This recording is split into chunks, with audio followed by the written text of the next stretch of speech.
Good afternoon, Your Honors. My name is Vanessa Cation, spelt Vanessa Cation, Cation, first initial V, and I have no co-counsel and will be Jay's sole representation. Your Honor, the question raised in this appeal is whether the Supreme Court of Canada erred in the finding that the appellant Rankin did not owe a duty of care to the respondent Jay. Having read both the trial judge's findings and the Ontario Court of Appeal findings, we ask the Waterloo Court of Appeal to reverse the Supreme Court decision. The facts of this case are as follows. The plaintiff, JJ, and his friends drank alcohol provided by C's mother. They later consumed marijuana. The boys then went looking through unlocked cars. Upon looking, they came across a car unlocked in the defendant's commercial garage. The keys were in the ashtray, and C started driving for the first time. He unfortunately crashed, and J, the plaintiff, suffered catastrophic brain injuries. The jury found Rankin's garage 37% responsible, C 23% responsible, and C's mother 30% responsible, and J himself 10% responsible for his injuries.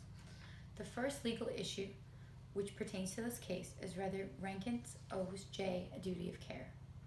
The second legal issue we will look at is the fact that the majority overturned the trial judge's decision because the risk of theft in general does not automatically include the risk of theft by minors.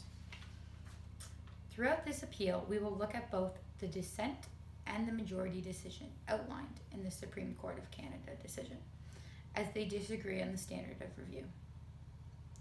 The majority indicates that whether a duty of care exists is a question of law, where the dissent decision indicates that the trial judge did not err in the findings that physical injury to J was a reasonable and foreseeable consequence of Rankin's negligence.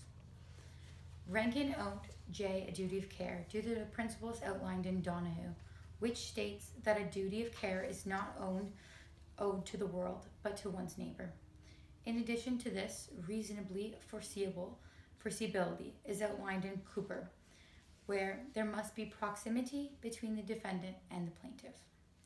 In this case, the judge did not have to look at a full analysis of Anne's Cooper to establish a novel duty of care.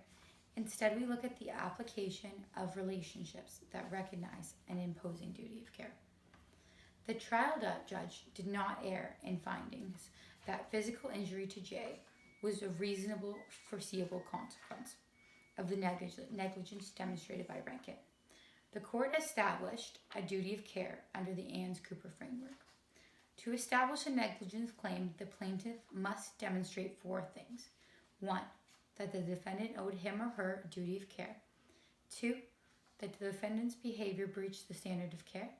3, that the plaintiff sustained damage. And 4, that the damage was caused, in fact and law, by the defendant's breach. In Canadian law, we discuss that a duty of care is established through the application of Anne's Cooper. This can be divided into 2 stages.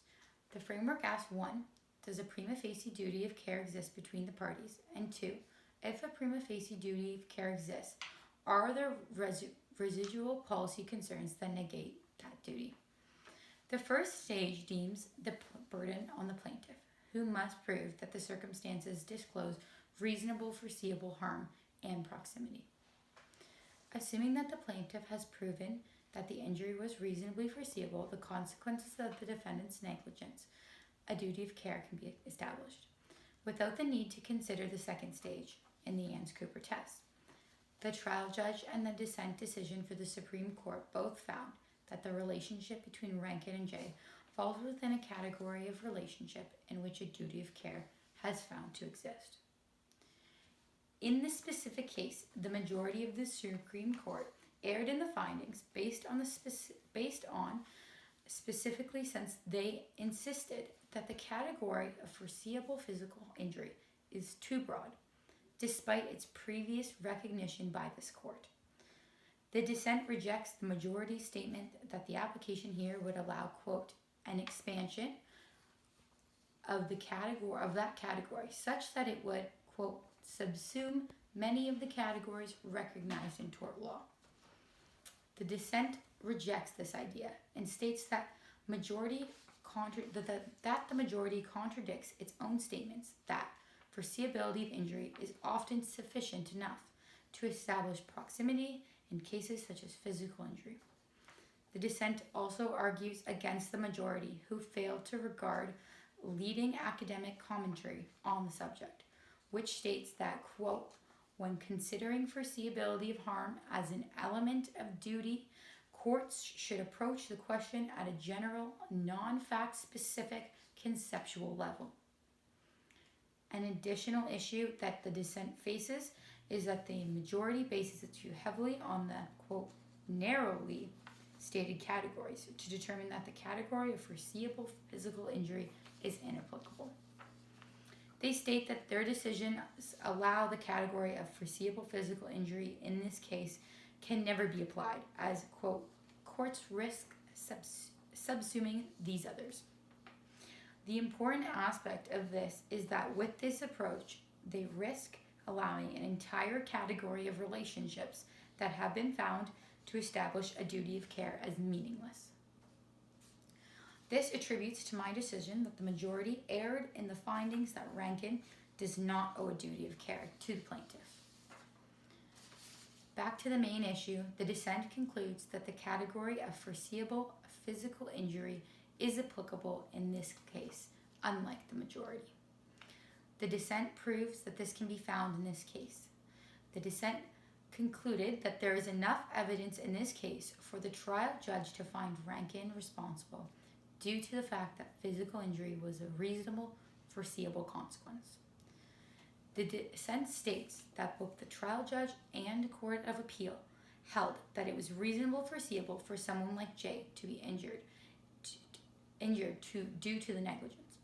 The dissent outlines that they see no palpable and overriding issues in the findings. The second legal issue to look at in this case is that the trial judge found Rankin owed a duty of care to Jay because it was a reasonable, foreseeable consequence of allowing your cars at a commercial lot to be unlocked with the keys inside. The dissent states that minors are not less likely to steal cars than other individuals. He states that the majority decision is inadequate, since Rankin should have foreseen theft, but he was not to have reasonably foreseen that this theft would be committed by a minor, which the dissent does not agree with. In conclusion, the standard of review in this case is that the majority of the Supreme Court of Canada erred in their finding that Rankin did not owe a duty of care to the plaintiff. The trial judge, Ontario Court of Appeal, and Justice Russell Brown, writing for the dissent, all conclude that Rankin should have reasonably foreseen physical injury and thus owe Jay a duty of care. Thank you, Your Honors. Subject to any further questions, these are my submissions.